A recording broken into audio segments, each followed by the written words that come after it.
hífen, tá? O acordo ele vai manter o hífen basicamente no que existia antes, no que tange aos aspectos anteriores do hífen, todos mantidos.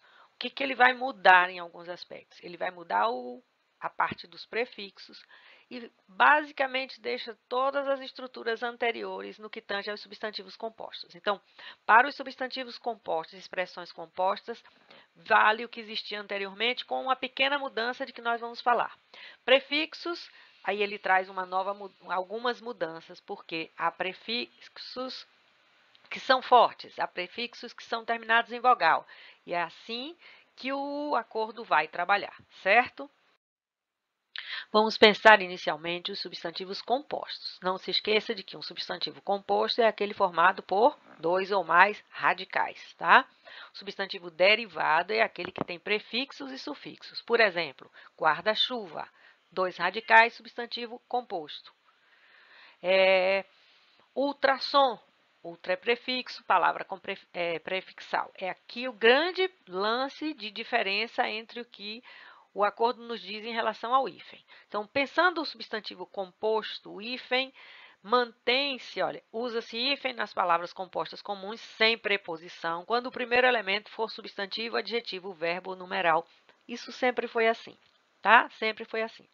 Só se tira esse hífen se a gramática diz o seguinte: se perde a noção de composição. Se a noção de composição desapareceu com o tempo, deve-se unir o composto sem hífen. Então, exemplos: amor perfeito, substantivo mais adjetivo. Boa-fé, adjetivo mais substantivo. Guarda-chuva, verbo mais substantivo. Segunda-feira, numeral mais substantivo. Todo mundo tem hífen. Pontapé e girassol já perderam hífen antes, ou seja, não é uma perda do acordo de agora, é uma perda anterior. Por quê? Porque se perde a noção de composição. Como é isso? Quando as partes não dão mais ideia, o todo que se forma ali tem uma ideia independente da ideia das partes. Isso aqui é perder a noção de composição. O acordo fez o decreto 6583, que traz as novidades. O acordo de que eu estou falando é o decreto 6583, que entra em vigor de forma definitiva em janeiro de 2016, tá? Então, o acordo tira o hífen e junta duas palavras, manda-chuva e paraquedas. Paraquedista, paraquedismo, são derivadas de paraquedas. Então, se nasce uma palavra derivada dessas duas e elas perderam o hífen, as derivadas também perdem. Então, para o novo acordo, manda-chuva e paraquedas têm uma grafia diferente. Observe como é que elas eram grafadas. Veja, tinha hífen nas duas. Paraquedas tem uma segunda perda, que é também a perda do acento. Então, paraquedas, para perder o acento, diferencial, não é isso? Acento diferencial para preposição e para verbo, aqui é o verbo, perdeu o acento e o hífen foi também retirado. Então, manda-chuva e paraquedas são as únicas para as quais o novo acordo traz uma mudança, que é junção, tá? Porque a gente vai ter agora assim, ó, palavras que são compostas com hífen, guarda-chuva, palavras que são compostas juntas, coladas, manda-chuva, sem hífen, mas coladas, e palavras que são compostas com espaço, pé de moleque. Então, agora, quando eles retiram o hífen, às vezes eles juntam e só juntaram nessas duas, tá? Então, às vezes, aqui é bem restrito, só juntaram nessas duas. Nas outras, que eles retirarem o hífen, eles vão deixar um espaço, que é o caso, por exemplo, de pé de moleque, tá? Então, não se esqueça. Retira o hífen e junta para o novo acordo, para o decreto 6583, manda-chuva e paraquedas. Se houver derivadas delas, manda paraquedista, paraquedismo, seguimos essa regra da retirada. Mas outras que tenham manda, outras que tenham para, não perderam. Então, para-choque não perde o hífen, tá? Ainda pensando os substantivos compostos, agora quem perde e deixa espaço e quem tem hífen. Os compostos com elementos repetidos continuam levando hífen. Tico-tico, tic-tac, ping-pong, repetidos e onomatopeias, tá? Aqui tem repetido e tem onomatopeica também, que é o tic-tac. Não se usa mais os hífens em compostos de base oracional, que também são chamados de substantivos, frases, melhor dizendo, frases substantivadas. Então, substantivos de base oracional, também chamados frases substantivadas. Esses perdem o hífen, mas deixamos o espaço. Então, volto a chamar a sua atenção. Manda-chuva e paraquedas perderam o hífen e se juntaram. Leve e trás, faz de conta, perderam o hífen, mas deixaram espaço. E tico-tico, tic-tac, ping-pong, palavras repetidas e também as palavras onomatopaicas mantêm o hífen. Além disso, não se usa o hífen em compostos que apresentem elementos de ligação, exceto nos que designam espécies animais e botânicas, nomes de plantas, frutos, flores, raízes e sementes. Fim de semana, pé de moleque, dama da noite, andorinha da serra e peroba do campo. Veja que parece que tudo é igual na sua composição. Tem uma primeira palavra, tem um elemento de composição, que é uma preposição, que neste caso eu botei com de o tempo inteiro, não é? Mas, por exemplo, poderia ser uma outra preposição, mas aqui eu usei todas com de. Preposição pode estar junto com artigo, não tem problema. Contração aí da noite, da serra e do campo. Mas eles são chamados substantivos compostos com elementos de ligação. Aqui é que tem um grande cuidado. Se o nome daquilo ali, ou seja, aquele substantivo composto. Substantivo é a palavra que dá nome a tudo que há. Se aquele nome se refere a um ser da botânica ou da zoologia, um bicho, uma planta, uma raiz, uma semente, um fruto, uma fruta, você vai manter o hífen. Se não é um ser da botânica nem da zoologia, você vai retirar o hífen. Então, se não são espécies animais ou espécies botânicas, o hífen desaparece. Fim de semana, perde o hífen por causa disso. Pé de moleque é o nome de um doce, perde o hífen por causa disso. Dama da noite é uma flor, portanto, fica com o hífen, tá? Andorinha da serra é um animal e peroba do campo é uma árvore. Então, espécies animais e espécies botânicas mantêm o hífen, neste caso de existir um elemento de composição. Existe uma exceção aqui, existem, na verdade, exceções aqui colocadas, que segundo o decreto, segundo o acordo, mantiveram o hífen, por quê? Porque são espécies já consagradas. Há discussão aí, mas o que está mantido?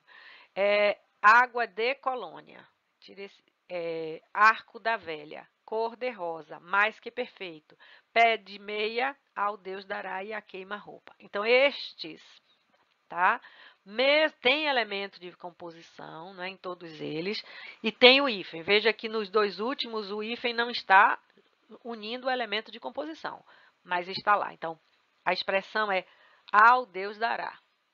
A expressão é a queima-roupa, e esse Deus dará fica com hífen, queima-roupa também. Então, estas exceções estão listadas exatamente como exceções, ou seja, não deveriam ter o hífen, já que não são espécies botânicas nem animais. Entretanto, mantiveram o seu hífen. Repita para não esquecer. A água de colônia, arco da velha, cor de rosa, mais que perfeito, pé de meia, ao Deus dará e a queima-roupa. Pé de meia, quando a gente guarda um dinheiro, eu guardei, eu deixei, eu tenho, melhor dizendo, um pé de meia, eu dei um dinheiro guardado, tá? Nós temos de pensar o seguinte: os substantivos compostos são formados por dois ou mais radicais. Os substantivos que têm o prefixo são palavras derivadas. Existem prefixos que terminam em vogal, e com eles nós vamos trabalhar inicialmente. Então, por exemplo, micro termina em vogal, alto termina em vogal, ultra termina em vogal, ante também. O que vai acontecer? Nós temos de observar o que vem depois. Se depois do prefixo terminado em vogal, nós temos uma vogal igual, hífen, que é o caso de micro-ondas, tá? Se tivermos um R ou um S, nós vamos dobrar a consoante, autorretrato, ultrassonografia. Se tivermos uma vogal diferente, aí nós vamos juntar, tá? Então, eu vou pegar esse prefixo ante, que é contra, não é isso? Eu tenho um remédio anti-inflamação, então ele é um anti-inflamatório. Se ele é um anti-inflamatório, nós temos vogais iguais. Com vogais iguais, hífen, anti-inflamatório. Eu comprei um creme contra rugas, então eu tenho um creme anti de novo. Só que agora a palavra seguinte tem R. Se a palavra seguinte tem R, eu vou dobrar o R, anti-rugas. Se eu tenho uma palavra seguinte com vogal diferente, que aí pegando mesmo anti, eu queria exemplos com anti, aqui nós já temos o anti-alérgico, que é um remédio contra a alergia. A artilharia antiaérea, anti termina em I, aérea começa em A, nós vamos juntar. Então, vogais iguais, hífen, vogais diferentes, junta, RS, dobra a consoante. Exceção para os prefixos có e ré, que em geral a gente não vai usar hífen porque, segundo os construtores do acordo, são prefixos muito pequenos. Então, nós vamos coordenar, reenviar, reescrever, mesmo com vogais iguais, sem a presença de um hífen. Quando estivermos com consoantes iguais, nós vamos ter o mesmo comportamento das vogais iguais, hífen. Então, vogais iguais, hífen, consoantes iguais, hífen também. Detalhe, com consoantes diferentes, normalmente junta, a não ser que a junção dessas duas palavras, por exemplo, pulou aqui, né? Vamos lá. Sub-região. Prefixo sub, normalmente, se ele encontra um R, o que vai fazer? Ele termina em B, encontra o R, ele vai fazer sobre. E isso a gente não quer. Então, com algumas consoantes diferentes, nós teremos o hífen. E aqui observamos o H como uma letra etimológica, só no meio da palavra quando vier precedido de N, de C ou de L. Então, toda vez que o H estiver mantido, o hífen também deverá ser mantido. Alguns prefixos fazem o H desaparecer, que é o caso do prefixo des, do prefixo in. Desaparecendo o H, aí não tem a necessidade do hífen, desumano, inábil, inumano. Então, neste momento, veja que o prefixo se junta à palavra seguinte, o H não dá sonoridade alguma mesmo, e nós vamos ter a junção sem H. Então, se o H estiver mantido, teremos o hífen. Se o H foi retirado, aí você vai juntar. Quero chamar a atenção para a palavra subhumano. O acordo aceita se eu mantiver o H, eu mantenho o hífen, né? Subhumano, mas também acata a grafia com a retirada do H e, obviamente, se retirar o H, retira o hífen, subhumano, tá? As duas grafias estão acatadas. Subhumano, mantive o H, coloco o hífen. Não tenho mais o H, não tenho por que ter o hífen.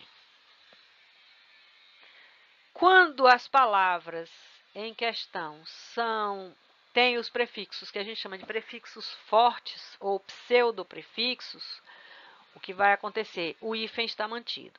Exemplos de alguns pseudoprefixos. O próprio pseudo, o ex, o soto. Soto significa em posição inferior, subordinado.